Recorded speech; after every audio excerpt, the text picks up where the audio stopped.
Cuando pensamos en los horrores de los campos de concentración nazis, ciertas imágenes vienen a nuestra mente: las cámaras de gas, los trabajos forzados, el hambre extrema. Pero hay una parte de esta historia que rara vez se cuenta, que ha permanecido en las sombras durante décadas. Una historia tan perturbadora que incluso muchos historiadores han preferido no abordarla. Hasta ahora. Hoy vamos a hablar de algo que muchos supervivientes llevaron como un secreto doloroso hasta sus tumbas. Algo que los libros de historia apenas mencionan y que, sin embargo, fue una realidad sistemática y documentada en los campos: la explotación sexual organizada por las propias SS nazis. Esta no es una historia fácil de contar, ni de escuchar, pero es necesaria. Porque el silencio solo perpetúa el sufrimiento de quienes lo vivieron y niega una parte crucial de la comprensión del sistema de deshumanización que fue el Holocausto. Imagina por un momento que eres una prisionera en Ravensbrück, el campo de concentración para mujeres. Has soportado meses de trabajo agotador, hambre constante y violencia diaria. Un día, una oficial de las SS te hace una oferta que suena casi imposible: mejor comida, menos trabajo y la promesa de libertad después de 6 meses. Lo único que tienes que hacer es trabajar en una instalación especial en otro campo. Desesperada por sobrevivir, aceptas. Solo después descubres la verdadera naturaleza de este trabajo y que la promesa de libertad era una mentira cruel. Esta fue la realidad para cientos de mujeres que fueron reclutadas para lo que los nazis eufemísticamente llamaban instalaciones especiales o casas de reposo para trabajadores. En realidad, eran burdeles organizados oficialmente dentro de los campos de concentración. El sistema comenzó en 1942, con una directiva que pocos historiadores mencionan. Heinrich Himmler, el líder de las SS, autorizó personalmente la creación de estos lugares. Su justificación oficial: servir como incentivo para aumentar la productividad de ciertos prisioneros privilegiados, principalmente los no judíos que ocupaban posiciones de supervisión. La documentación sobre esto existe: cartas firmadas por Himmler, registros administrativos, incluso planos arquitectónicos. No es un rumor ni una exageración. Es un hecho histórico documentado que apenas ahora está siendo estudiado con la seriedad que merece. Un documento particularmente revelador es una carta de Himmler fechada en 1943, donde escribe: considero necesario proporcionar a los prisioneros que han demostrado su valor en el trabajo alguna forma de incentivo. El lenguaje es frío, burocrático, como si estuviera hablando de aumentar raciones de comida, no de explotar a seres humanos. El primer burdel se estableció en Mauthausen, un campo en Austria, en 1942. Para 1945, este sistema se había expandido a al menos 10 campos, incluidos Auschwitz-Birkenau, Buchenwald, Dachau, Sachsenhausen y otros. En Auschwitz, la instalación se conocía simplemente como Bloque 24, un nombre que para la mayoría de los historiadores no significaba nada especial, hasta que los testimonios comenzaron a revelarse décadas después. ¿Quiénes eran las mujeres enviadas a estos lugares? Este es uno de los aspectos más dolorosos de toda esta historia. La mayoría eran prisioneras alemanas y polacas, muchas arrestadas por pequeños delitos políticos o incluso por lo que los nazis consideraban conducta antisocial. Algunas eran tan jóvenes como 17 años. A estas mujeres se les ofrecía un trato aparentemente ventajoso: mejores condiciones de vida, más comida y, lo más importante, la promesa de libertad después de 6 meses de servicio. Era una mentira deliberada. Casi ninguna fue liberada como se prometió. La mayoría fueron trasladadas de un campo a otro, algunas hasta que los campos fueron liberados por los aliados. Una superviviente que finalmente rompió su silencio décadas después, recordaba: nos dijeron que estaríamos en un lugar donde habría buena comida, trabajo liviano, y que después de 6 meses podríamos irnos a casa. Estaba tan débil, tan desesperada. Cualquier cosa parecía mejor que morir lentamente de hambre y agotamiento. El reclutamiento no era realmente voluntario, aunque los nazis lo documentaron así. Era coacción en su forma más cruel: explotar la desesperación de personas al borde de la muerte. Las mujeres judías estaban explícitamente excluidas de este programa. La ideología racial nazi consideraba que cualquier contacto sexual entre arios y judíos era contaminación racial, incluso en este contexto de explotación. La realidad dentro de estas instalaciones era brutal. Las mujeres eran obligadas a atender a hasta 20 hombres por día. Recibían algo más de comida que otros prisioneros, podían bañarse regularmente, una necesidad para mantener la higiene del establecimiento, no un acto de humanidad, y no tenían que participar en los trabajos forzados habituales del campo. Pero estas ventajas venían con un costo inimaginable. Estaban atrapadas en un ciclo de abuso continuo, obligadas a sonreír y parecer dispuestas ante la amenaza constante de ser devueltas a las condiciones regulares del campo o algo peor. Las infecciones y enfermedades eran comunes a pesar de los controles médicos semanales que los nazis realizaban. Los registros que se han recuperado muestran la naturaleza meticulosa con que los nazis documentaban todo. Cada cliente recibía una especie de tarjeta o cupón. Las visitas eran cronometradas, generalmente limitadas a 15 o 20 minutos. Todo estaba reglamentado, supervisado y registrado con la misma eficiencia burocrática que caracterizaba todos los aspectos del sistema concentracionario. Para entender realmente lo perturbador de este sistema, debemos considerar el contexto. Esto no ocurría en un lugar normal. Ocurría en campos de concentración, donde la muerte era una constante diaria. En Auschwitz, por ejemplo, el bloque 24 estaba a solo unos cientos de metros de las cámaras de gas. El humo de los crematorios era visible desde sus ventanas. La yuxtaposición de estas realidades es casi imposible de procesar. Peor aún, el sistema creaba divisiones artificiales entre los prisioneros. Los pocos que podían acceder a estas instalaciones eran principalmente capos, prisioneros que supervisaban a otros prisioneros, y otros con posiciones privilegiadas. Esto creaba resentimiento y fragmentaba la posible solidaridad entre los prisioneros, algo que beneficiaba a los guardias de las SS. Uno de los aspectos menos conocidos es cómo este sistema afectó a los hombres prisioneros que se vieron involucrados. Si bien claramente no eran víctimas en el mismo sentido que las mujeres explotadas, muchos fueron presionados por sus compañeros o supervisores para participar. Algunos testimonios indican que negarse podía interpretarse como un signo de debilidad o incluso homosexualidad, algo extremadamente peligroso en el contexto nazi. Un superviviente masculino de Buchenwald, que habló sobre esto muchos años después, dijo: «Te daban este cupón como recompensa por buen comportamiento». No usarlo podía ser sospechoso.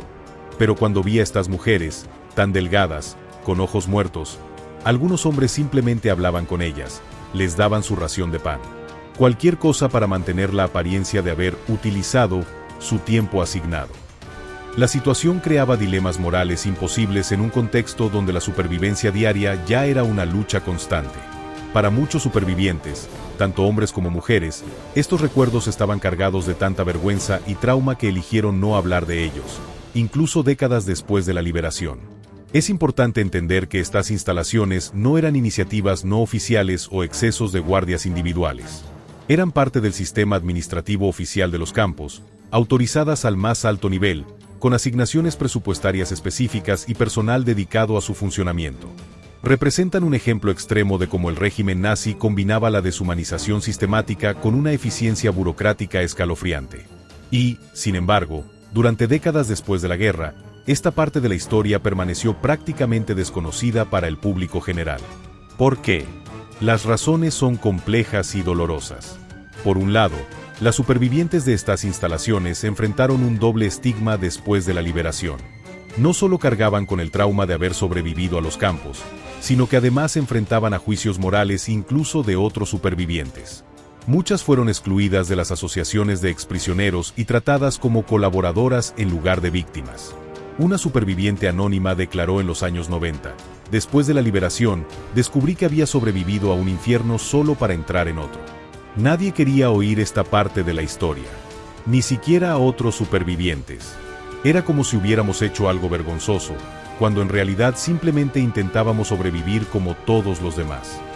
Por otro lado, los historiadores iniciales del Holocausto, muchos de ellos hombres de su época, tendían a evitar temas relacionados con la violencia sexual, considerándolos demasiado sensibles o periféricos a la narrativa principal. Esto comenzó a cambiar solo en los años 90, cuando historiadoras feministas empezaron a investigar estos aspectos previamente ignorados. Como resultado, generaciones enteras han aprendido sobre el Holocausto sin conocer esta dimensión específica de la crueldad nazi. Y las mujeres que sobrevivieron a esta experiencia particular vivieron y murieron en un silencio impuesto, llevándose muchas de sus historias a la tumba. Para comprender realmente esta historia, tenemos que acercarnos a las vidas individuales que fueron atrapadas en este sistema. No son solo números o casos de estudio.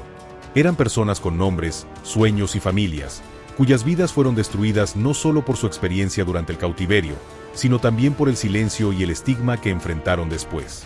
Una de las pocas supervivientes que eventualmente habló públicamente fue María W. Muchas preferían usar solo su inicial por temor al estigma. Arrestada en Polonia en 1941 por participar en la resistencia, fue enviada primero a Ravensbrück y luego transferida al burdel de Buchenwald.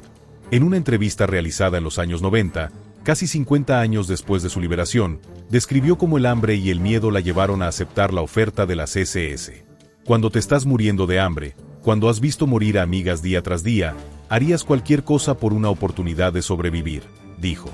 Nos dijeron que tendríamos mejores raciones, que no tendríamos que trabajar en las fábricas, y lo más importante, que seríamos liberadas después de 6 meses. Por supuesto, esa última parte era una mentira completa. La vida diaria en estas instalaciones seguía una rutina estrictamente controlada. Las mujeres se alojaban en habitaciones separadas del resto del campo. En Auschwitz, el bloque 24 estaba situado cerca de la entrada principal, lejos de los barracones regulares. Las habitaciones eran pequeñas celdas individuales, cada una con una cama y poco más.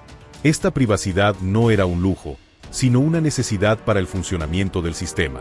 Por las mañanas, las mujeres recibían raciones de comida ligeramente mejores que el resto de prisioneros. Podían lavarse con regularidad, algo excepcionalmente raro en los campos.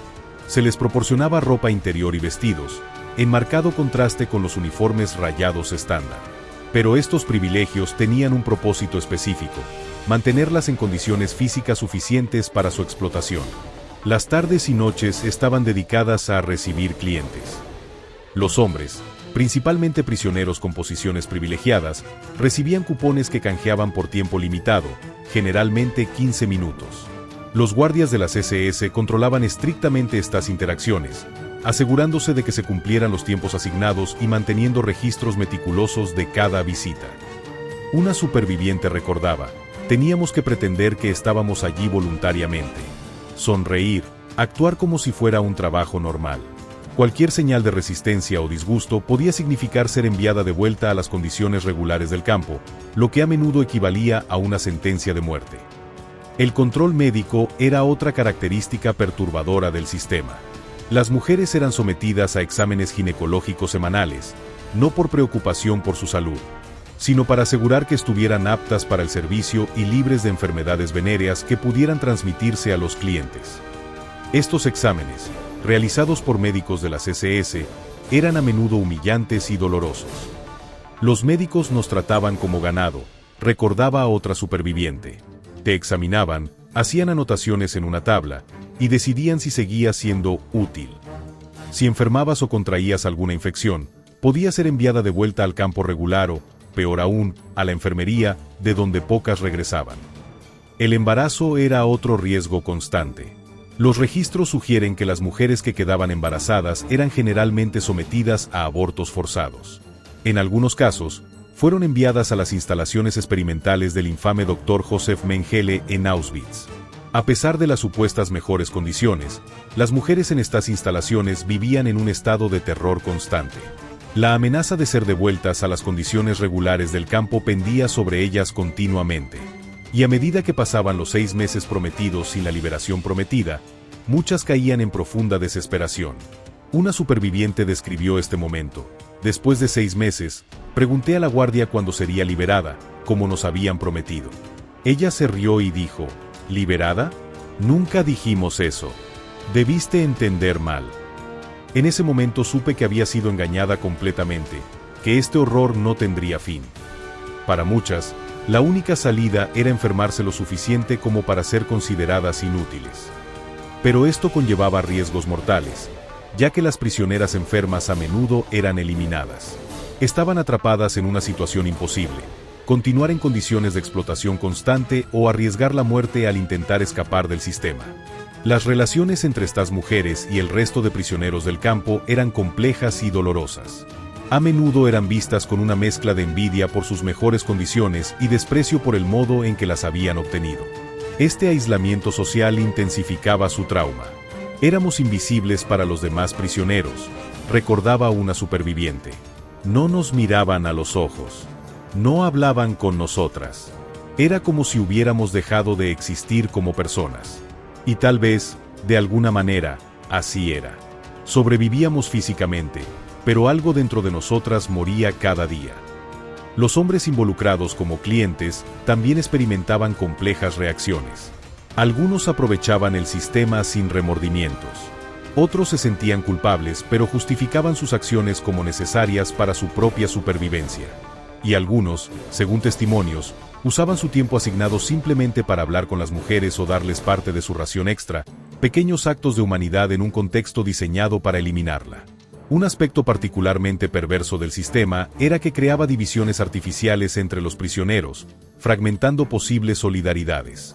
Los guardias de las SS fomentaban activamente la idea de que estas mujeres eran privilegiadas o incluso colaboradoras voluntarias, generando resentimiento entre otros prisioneros que luchaban diariamente por sobrevivir en condiciones mucho peores. A medida que la guerra se acercaba a su fin y los aliados avanzaban hacia los campos, las SS comenzaron a desmantelar estas instalaciones. Las mujeres fueron generalmente transferidas a otros campos o incorporadas a las marchas de la muerte, los brutales traslados forzados de prisioneros que los nazis organizaron en los últimos meses del conflicto. La liberación, cuando finalmente llegó, trajo un alivio momentáneo pero no el fin de su sufrimiento. Muchas supervivientes descubrieron que habían sobrevivido al infierno de los campos solo para enfrentarse a un nuevo tipo de tormento, el silencio forzado y el estigma social. Las organizaciones de exprisioneros, formadas después de la guerra para apoyar a los supervivientes y preservar la memoria de lo ocurrido, frecuentemente excluían a estas mujeres. Se les negaba el estatus de víctimas políticas, una designación importante que permitía acceder a compensaciones y apoyo médico. En algunos casos, incluso fueron acusadas de haber colaborado voluntariamente con los nazis. Una superviviente recordaba amargamente: después de la guerra, fui a una reunión de exprisioneros de mi campo. Cuando mencioné dónde había estado asignada, las miradas cambiaron. Alguien sugirió que tal vez debería irme, que no era apropiado que estuviera allí con las verdaderas víctimas. Nunca volví a ninguna reunión. Este rechazo por parte de la propia comunidad de supervivientes intensificó el trauma y reforzó el silencio. La mayoría de estas mujeres nunca hablaron públicamente de sus experiencias. Reconstruyeron sus vidas como pudieron, cargando en silencio con recuerdos que no podían compartir ni procesar adecuadamente. Cuando regresé a mi pueblo, contaba otra superviviente, inventé una historia sobre haber trabajado en las cocinas del campo. Era más fácil que decir la verdad. Incluso mi propia familia nunca supo realmente dónde estuve o qué me obligaron a hacer. Los pocos estudios médicos y psicológicos realizados con supervivientes que eventualmente buscaron ayuda muestran patrones consistentes de trauma severo, dificultades para formar relaciones íntimas, y altas tasas de depresión y otros trastornos psicológicos. Para muchas, la verdadera liberación nunca llegó realmente. Las cicatrices invisibles persistieron toda su vida. Al mismo tiempo, la historia oficial del Holocausto que se iba formando en las décadas de posguerra raramente mencionaba esta dimensión específica del sistema concentracionario. Los primeros historiadores, muchos de ellos hombres formados en tradiciones académicas conservadoras, tendían a evitar temas relacionados con la explotación sexual, considerándolos demasiado sensibles o secundarios a la narrativa principal. En los juicios de Nuremberg y otros procesos legales contra criminales de guerra nazis, estos crímenes específicos rara vez fueron mencionados o procesados. Los fiscales se centraban en otros aspectos del sistema concentracionario, como el exterminio masivo, los experimentos médicos o el trabajo forzado. La violencia sexual sistemática quedaba así en un segundo plano legal, reforzando la idea de que era de alguna manera menos importante o menos criminal. Como resultado, durante décadas este capítulo permaneció como una nota al pie en la historia del Holocausto, conocido quizás por especialistas pero ausente de la conciencia pública general y de la educación sobre este periodo. Las mujeres que sobrevivieron a esta forma específica de persecución vivieron y, en muchos casos, murieron sin ver reconocido públicamente su sufrimiento. El silencio que rodeó esta historia comenzó a romperse lentamente a partir de los años 80 y especialmente en los 90. Varios factores contribuyeron a este cambio. Por un lado, el surgimiento de la historia de género como disciplina académica llevó a historiadoras, muchas de ellas mujeres, a investigar aspectos previamente ignorados de la experiencia femenina durante el Holocausto, incluida la violencia sexual sistemática. Por otro lado, a medida que el tiempo pasaba, algunas supervivientes, conscientes de que sus vidas llegaban a su fin, decidieron romper décadas de silencio y compartir sus testimonios. Querían asegurarse de que esta parte de la historia no muriera con ellas, a pesar del dolor que implicaba revivirla. Una de las primeras investigadoras en abordar seriamente este tema fue la historiadora alemana Christa Paul. Su libro Zwangsprostitution, Prostitución forzada, publicado en 1994, fue pionero en documentar sistemáticamente la existencia de burdeles en los campos nazis y recoger testimonios de supervivientes. Fue un trabajo difícil, ya que muchas mujeres seguían reacias a hablar, y los archivos oficiales estaban dispersos o habían sido destruidos. Al principio, nadie quería hablar conmigo, recordaba Paul en una entrevista. Cuando contactaba a organizaciones de exprisioneros preguntando específicamente por mujeres que hubieran estado en bloques especiales, me decían que no conocían a nadie así, o que esos lugares nunca existieron. Era como si hubiera una conspiración de silencio. Gradualmente, sin embargo, Paul y otras investigadoras lograron establecer contacto con algunas supervivientes.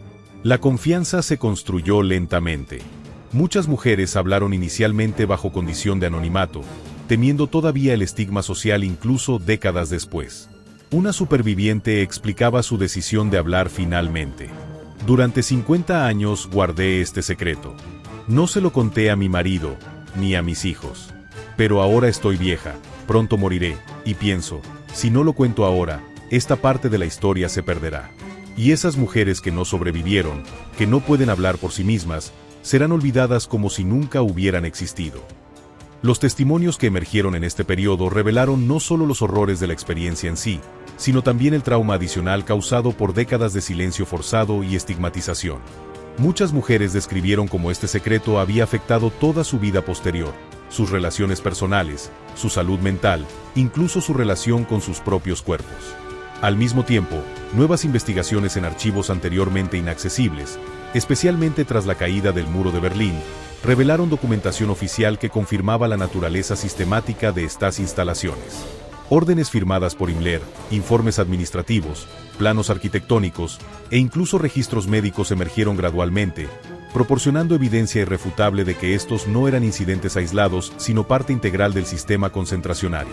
Un documento particularmente revelador encontrado en los archivos soviéticos fue una orden de Himmler de 1942 que especificaba exactamente cómo debían construirse y gestionarse estas instalaciones, incluyendo detalles sobre las raciones extra para las mujeres, los procedimientos médicos a seguir y las categorías de prisioneros que podrían tener acceso a ellas. La historiadora Rachel Seidel, en su libro The Jewish Women of Ravensbrück Concentration Camp 2004, fue una de las primeras en documentar cómo, aunque las mujeres judías estaban excluidas de estos burdeles como trabajadoras debido a las leyes raciales nazis, algunas fueron forzadas a trabajar en la construcción y mantenimiento de estas instalaciones. Esta investigación añadió otra capa a nuestra comprensión del sistema de explotación estratificado que los nazis implementaron. El reconocimiento oficial comenzó a llegar lentamente. En 2006, la exposición Trabajo sexual forzado en campos de concentración nazis en Ravensbrück fue la primera presentación importante en un sitio memorial oficial que abordaba directamente este tema.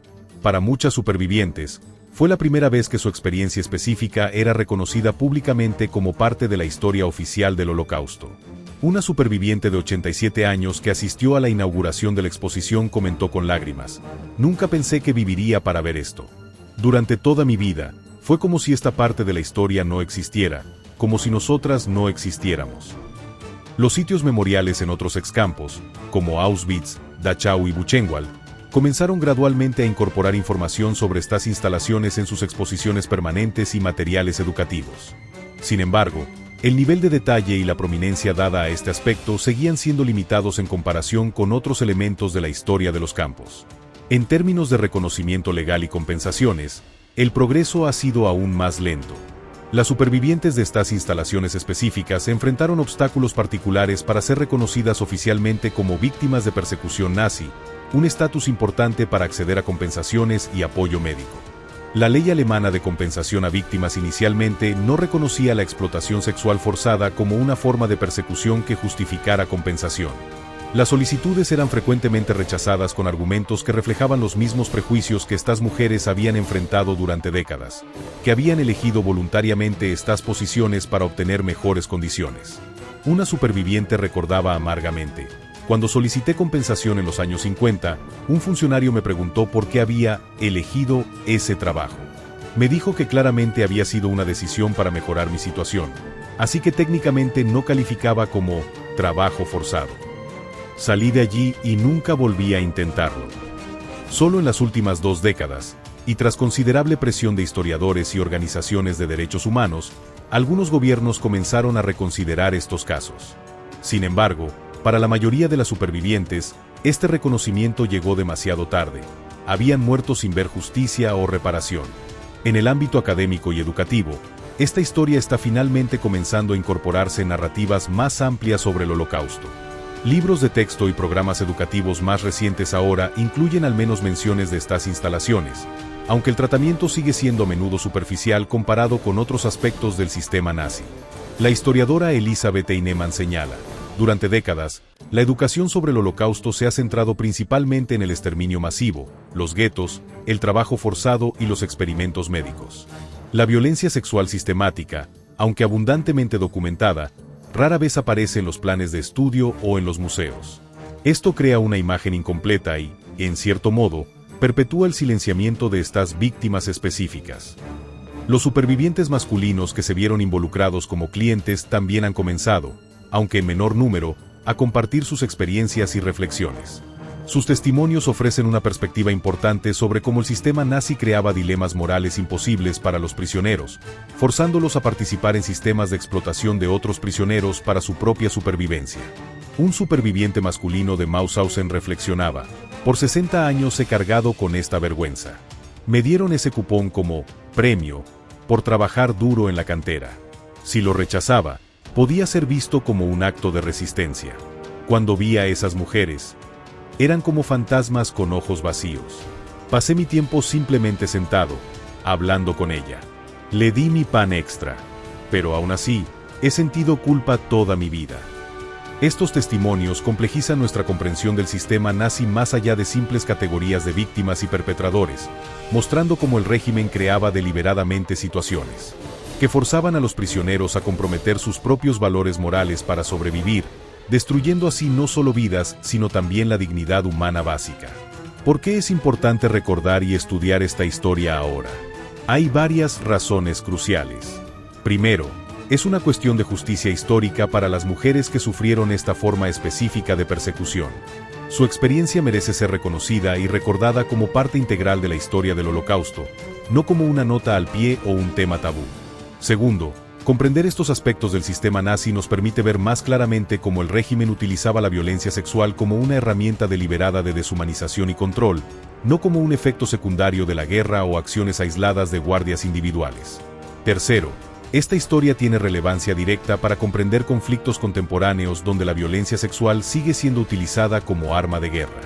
El reconocimiento tardío de estos crímenes durante el Holocausto tiene paralelos inquietantes con la lucha actual para que la violencia sexual en zonas de conflicto sea reconocida y procesada como un crimen de guerra específico. Por último, esta historia nos recuerda cómo las sociedades a menudo responden al trauma, silenciando las víctimas cuyas experiencias son demasiado perturbadoras o desafían narrativas simplificadas. El largo silencio que rodeó esta historia es en sí mismo una lección sobre cómo las sociedades procesan o no procesan los aspectos más difíciles de su pasado. A medida que las últimas supervivientes llegan al final de sus vidas, su testimonio adquiere una urgencia renovada. Sus voces, silenciadas durante tanto tiempo, ofrecen no solo un registro histórico vital, sino también una poderosa advertencia sobre la capacidad humana para la crueldad sistemática y la importancia de nunca mirar hacia otro lado, incluso o especialmente cuando la verdad es difícil de afrontar. Una superviviente que finalmente habló en un documental de 2012, cuando tenía 92 años, explicó: "No hablo por mí. Ya soy vieja, pronto moriré. Hablo por aquellas que no sobrevivieron para contar su historia. Hablo para que las generaciones futuras entiendan que cuando decimos nunca más, debemos referirnos a todas las formas de deshumanización, no solo a las que son más fáciles de discutir". La documentación oficial sobre este sistema sigue emergiendo. En 2010, historiadores trabajando en archivos alemanes descubrieron registros detallados que habían permanecido sin catalogar durante décadas. Estos incluían listas de mujeres asignadas a diferentes campos, informes médicos e incluso correspondencia interna de las SS discutiendo la eficacia del sistema como incentivo para aumentar la productividad laboral. Un documento particularmente revelador era un informe económico de 1944 que calculaba meticulosamente los costos y beneficios de mantener estas instalaciones. Con la frialdad burocrática característica del régimen nazi, el informe comparaba el gasto adicional en raciones mejoradas para las mujeres con el aumento de productividad de los prisioneros que recibían acceso como incentivo. Incluso la explotación sexual se reducía a números en una hoja de cálculo. Para los educadores que trabajan en el campo de la historia del Holocausto, incorporar esta dimensión en sus enseñanzas presenta desafíos particulares. Robert Williams, subdirector de programas internacionales en el Museo Memorial del Holocausto de Estados Unidos, explica: es un tema difícil de abordar, especialmente con estudiantes jóvenes. Pero omitirlo por completo perpetúa el silenciamiento de estas víctimas y presenta una visión incompleta del sistema nazi. Muchos sitios memoriales han desarrollado materiales educativos especiales para abordar este tema de manera sensible pero honesta. En Ravensbrück, por ejemplo, se han creado programas específicos para visitantes adultos y estudiantes universitarios que exploran esta dimensión del sistema concentracionario en el contexto más amplio de la violencia de género durante el régimen nazi. El reconocimiento de esta historia también ha tenido un impacto en las comunidades de supervivientes. Asociaciones de exprisioneros que anteriormente habían excluido o marginado a las mujeres que habían estado en estas instalaciones han comenzado a reconsiderar sus posiciones. En algunos casos, se han realizado ceremonias formales de disculpa y reconocimiento, aunque para muchas supervivientes, estas llegaron demasiado tarde. Un momento simbólicamente importante ocurrió en 2017, cuando la Asociación Internacional de Supervivientes de Auschwitz incluyó por primera vez un reconocimiento específico a las víctimas del Bloque 24 en su ceremonia anual de conmemoración. Una representante de la asociación declaró: durante demasiado tiempo, estas mujeres han sido las víctimas olvidadas dentro de nuestra propia comunidad. Hoy reconocemos que su sufrimiento y su resistencia son parte integral de nuestra historia colectiva. En los últimos años, varias producciones culturales han intentado abordar esta historia, con resultados mixtos. Documentales como El burdel del campo de concentración, 2007 de Robert Sommer y de Special Block 2010 han sido pioneros en llevar estos testimonios a audiencias más amplias. Sin embargo, existe un delicado equilibrio entre la necesidad de informar al público y el riesgo de sensacionalismo o explotación del sufrimiento. Un desarrollo importante ha sido la inclusión gradual de la violencia sexual sistemática en juicios más recientes contra criminales de guerra, no solo del Holocausto sino también de conflictos posteriores. El reconocimiento legal de la violencia sexual como crimen de guerra y crimen contra la humanidad, establecido más firmemente a partir de los tribunales para Yugoslavia y Ruanda en los años 90. Debe mucho a la documentación histórica del sistema nazi, aunque esta conexión rara vez se menciona explícitamente. Para los historiadores del Holocausto, la investigación sobre este tema ha llevado a reconsiderar categorías y marcos analíticos más amplios. La historiadora Sonja Edgepet señala: durante décadas, la historia del Holocausto se ha escrito principalmente desde perspectivas masculinas, enfocándose en experiencias que afectaban predominantemente a hombres prisioneros. Incorporar experiencias específicas de mujeres, incluida la violencia sexual sistemática, nos obliga a repensar cómo conceptualizamos todo el evento histórico. Esta reevaluación más amplia ha llevado a investigaciones sobre otras formas de violencia sexual durante el Holocausto que también habían sido poco estudiadas. Las violaciones masivas durante redadas en guetos, los abusos sexuales a hombres prisioneros, la esterilización forzada, y otros aspectos que completan nuestra comprensión de cómo el régimen nazi utilizó la violencia sexual como herramienta de dominación y deshumanización. El Museo Memorial del Holocausto de Estados Unidos incluyó por primera vez una sección específica sobre este tema en una exposición especial en 2018, acompañada de materiales educativos para docentes sobre cómo abordar estos aspectos sensibles pero importantes en las aulas. Rachel Seidel, fundadora del Centro de Estudio de Mujeres y el Holocausto, señala la importancia de este desarrollo. Durante décadas, los museos y memoriales del Holocausto han tendido a presentar una narrativa generalizada neutral que, en la práctica, significaba principalmente masculina. La inclusión gradual de experiencias específicas de mujeres, incluida la violencia sexual sistemática, representa un paso importante hacia una comprensión más completa y matizada del Holocausto. Para las comunidades de supervivientes y sus descendientes, el reconocimiento tardío de estas historias ha tenido efectos complejos. Por un lado, ha validado experiencias que fueron silenciadas durante demasiado tiempo. Por otro, ha reabierto heridas y provocado preguntas dolorosas sobre por qué este reconocimiento tardó tanto. Una segunda generación de supervivientes, hijos de mujeres que experimentaron esta forma específica de persecución, ha comenzado a formar sus propios grupos de apoyo y a participar activamente en el proceso de preservación de la memoria. Muchos expresan que comprender finalmente lo que sus madres experimentaron les ha permitido contextualizar comportamientos y traumas que observaron durante su infancia pero nunca pudieron nombrar o entender completamente. La hija de una superviviente expresó: "Toda mi vida sentí que había algo que mi madre no podía decirme, un dolor que no podía expresar. Solo después de su muerte, cuando empecé a investigar, entendí. No puedo cambiar su sufrimiento, pero puedo asegurarme de que su historia, y la de mujeres como ella, sea finalmente reconocida como parte de nuestra historia colectiva". A medida que avanzamos en el siglo XXI, con cada vez menos supervivientes directos del Holocausto entre nosotros, la responsabilidad de preservar estas historias en toda su complejidad recae en las instituciones educativas, los centros memoriales, los archivos digitales, y en cada uno de nosotros como portadores de la memoria colectiva. La lección final quizás sea que no hay aspectos del Holocausto demasiado difíciles o sensibles para ser estudiados, recordados y transmitidos a las generaciones futuras. Solo a través de un compromiso honesto con toda la verdad histórica, incluso sus aspectos más perturbadores, podemos honrar verdaderamente a todas las víctimas y extraer las lecciones completas de este capítulo oscuro de la historia humana. Como expresó una de las últimas supervivientes en romper su silencio: "No cuento mi historia para provocar horror o lástima. La cuento porque es verdad, y porque todas las verdades del Holocausto, incluso las más difíciles, deben ser preservadas. Solo así podremos realmente entender la profundidad del mal que fue posible y estar vigilantes para que nunca, bajo ninguna forma, pueda repetirse".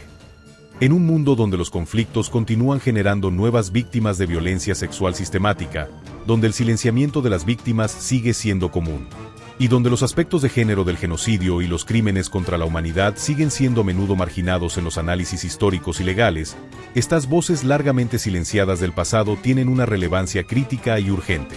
Su testimonio nos recuerda que la historia completa del Holocausto, como la de cualquier evento histórico traumático, solo puede entenderse cuando todas las experiencias de las víctimas son reconocidas y respetadas, sin importar cuán difíciles sean de confrontar.